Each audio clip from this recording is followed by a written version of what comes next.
Welcome back to the Privacy Report. Navigating digital security and data privacy today, it feels like the complexity just keeps ramping up almost month by month. It really does. And for a lot of organizations, especially ones growing fast, trying to keep up that really robust, 24/7 security watch while juggling all the compliance rules, Wow. it's often just too much to handle internally.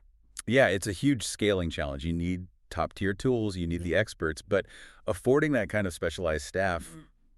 often not feasible. Exactly. And that's why we're going to focus today on the managed service provider, the MSP. They've really become these crucial partners for so many businesses trying to manage all this digital complexity. Right, the MSP. It's a term that's evolved quite a bit, hasn't it? Mm. From just being outsourced IT help to, well, almost like a virtual chief technology officer or chief information security officer for lots of companies. Absolutely. Okay, before we really dig into how they juggle both the protection side, cybersecurity, and the control side, data privacy, just a quick reminder for everyone listening.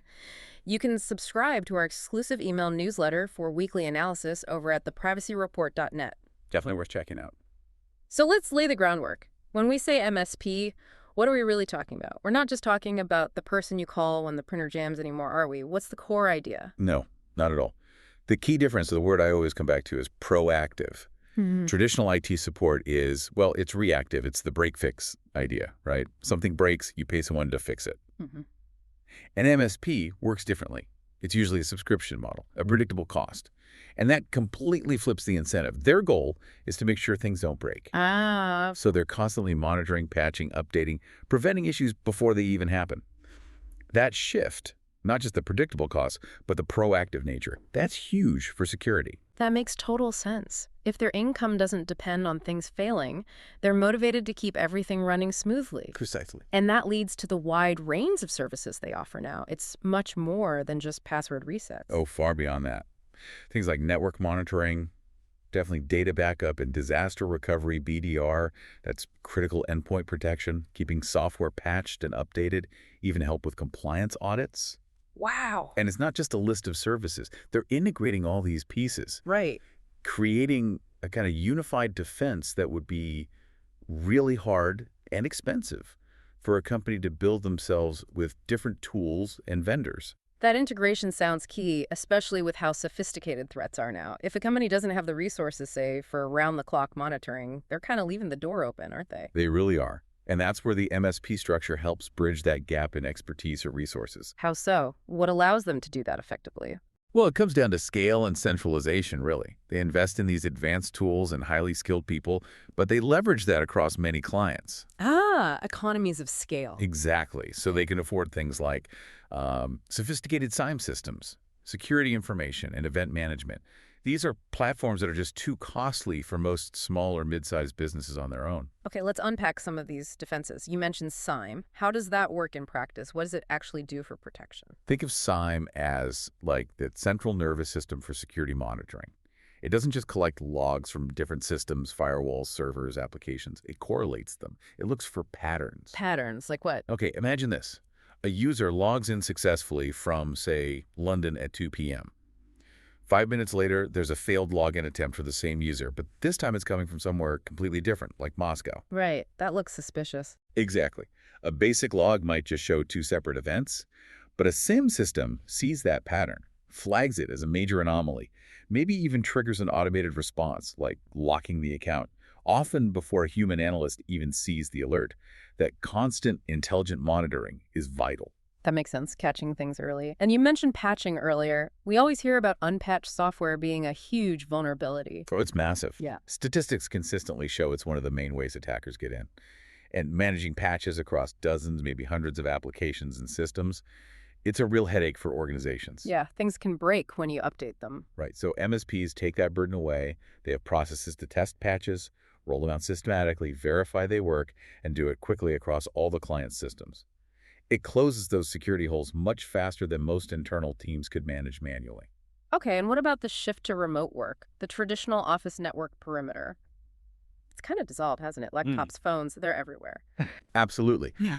Endpoints are prime targets now. So MSPs have to enforce security right there on the device itself. Two big strategies here are Zero Trust and EDR. Zero trust. We hear that term a lot. What does it mean practically? It means basically what it sounds like. Trust nothing. Verify everything.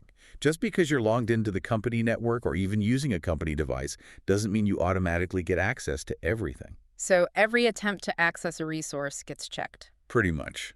Regardless of where you are or what device you're using, trust is never assumed.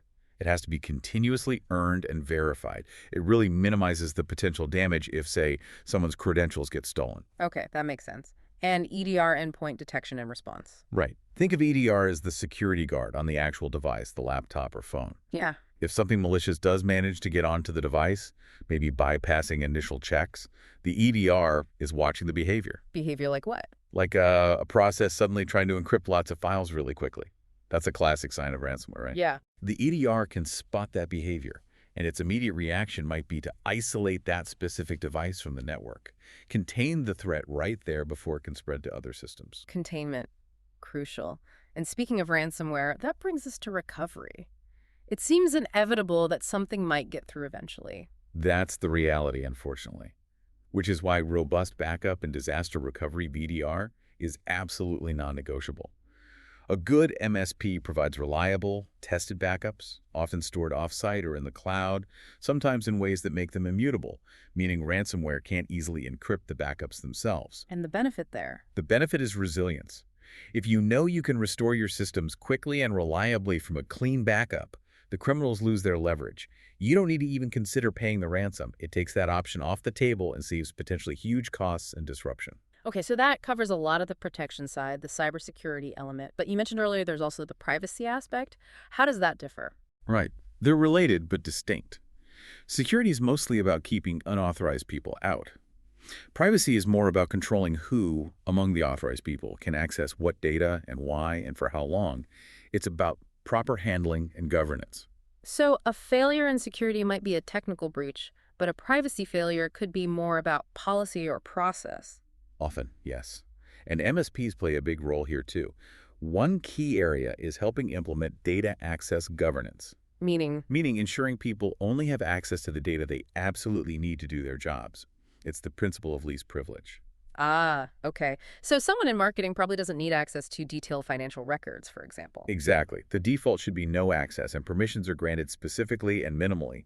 This drastically reduces the risk if an employee's account gets compromised, or even accidental misuse. Makes sense. What else on the privacy front? Well, encryption is key here too, but not just data moving across the network.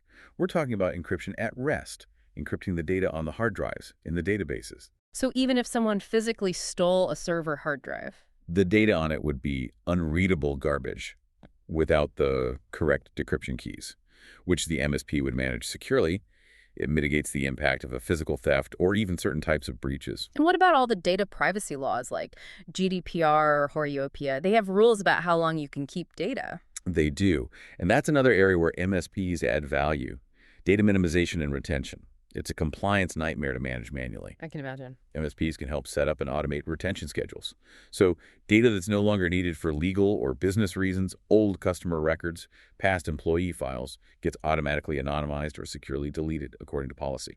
This keeps the amount of sensitive data down and helps meet those legal requirements. Less data means less risk. That proactive data hygiene sounds really important for compliance. Now, something that sounds really forward-thinking is this idea of privacy by design. What's that about? Yeah, this is where things get really strategic. Instead of building a system and then trying to tack on privacy features afterwards, which frankly rarely works well. It's probably like putting lipstick on a pig. Kind of, yeah. Privacy by design means involving the MSP, or at least privacy thinking, right from the very beginning, during the planning and architecture phase. How would that look? It means thinking about data flows, access controls, encryption needs, retention requirements before you write the first line of code or configure the first server, building privacy in from the ground up. It avoids so many problems and potential compliance headaches later on. That sounds like a much smarter approach. It also seems like the line is blurring between a general MSP and those more specialized security providers, the MSSPs. It really is converging. Historically, yeah, an MSP did broader IT management, while an MSSP focused purely on security monitoring and response. But today, many advanced MSPs have built out really strong security capabilities. They offer services that look a lot like what a dedicated MSSP would provide. So smaller organizations can get access to pretty sophisticated defenses through their MSP. Exactly. Yeah. It sort of democratizes access to enterprise-grade security operations, threat hunting, incident response, Yeah. things they could never afford to build in-house. Okay, let's quickly summarize the big advantages for a business using an MSP for this stuff. Sure. First, definitely cost efficiency. Yeah. A predictable monthly fee versus hiring multiple expensive certified security pros, it's usually a win. Right. Second, expertise on demand. You get access to a whole team with diverse skills: cloud security, compliance, network architecture, threat intelligence that you couldn't replicate internally without a massive budget. Mm-hmm. And third, I'd say regulatory confidence. Staying on top of GDPR, CCPA, HAPARE, ISO standards.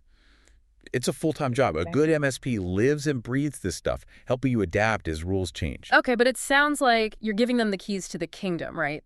Access to everything. That feels risky. How do you manage that? That is the absolute critical question. And the answer is you cannot just blindly delegate. It has to be a true partnership built on trust, but also verification. So how do you verify it? What should companies look for? Due diligence is huge. You need vendor transparency. Ask for proof of their own security practices. Do they have certifications like ISO 270 or SOC 2 Type 2 reports? These are independent audits of their controls. If they can't secure themselves, they can't secure you. Makes sense. What else? The contract is crucial. You need really clear clauses on data ownership. It must remain yours. You need specific agreed-upon protocols for how and when they'll notify you if they have a breach, or if you do. What are their responsibilities versus yours? That sounds important legally. Absolutely. And for companies handling data subject to location rules, you need to nail down data residency. Where exactly will your data be stored and processed? Does it comply with laws like GDPR? Maybe even include a right to audit clause in your contract, allowing you periodic checks. So it's about clear boundaries, shared responsibility, and verification, not just handing it all over. Precisely. It's partnership, not just outsourcing. Looking ahead now, technology doesn't stand still. What's next for MSPs in this space? What trends are shaping their future role? Well, AI is obviously a big one. We're seeing much more AI-driven threat intelligence.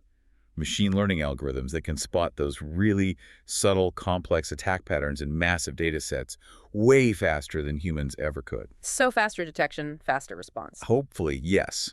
It should shrink that critical window between compromise and containment. Also, things like zero-trust architecture. That's rapidly moving from being a best practice to just access or standard. MSPs will be the ones implementing and managing that for most businesses. So it becomes table stakes. Pretty much. Yeah. And we're also seeing more integration with the software development lifecycle itself, this idea of DevSecOps. Embedding security checks and practices right into the process of building and deploying applications, rather than just protecting the infrastructure they run on. The MSP role expands again. It sounds like the MSP isn't just managing IT infrastructure anymore. They're becoming, well, almost custodians of organizational trust. That's a great way to put it. They're managing the complexity, the risk, the compliance, allowing businesses to focus on their core mission, hopefully with more confidence in their digital foundation. They're becoming strategic partners in a way they weren't maybe 5 or 10 years ago. It offers that enterprise-level capability without the enterprise-level price tag or headcount, which seems essential today. It really does. For many, it's probably the most pragmatic way to achieve a credible security and privacy posture in the current environment. Okay, so maybe one last thought for our listeners to chew on.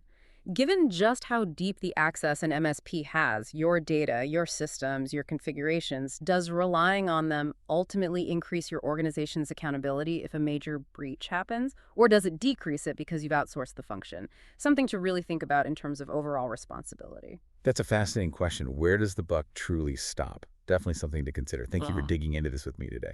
Absolutely. And thanks to all of you for tuning in. Please do remember to like and subscribe to The Privacy Report on whatever platform you use to listen. And as always, just a quick note. This discussion was created with the assistance of AI.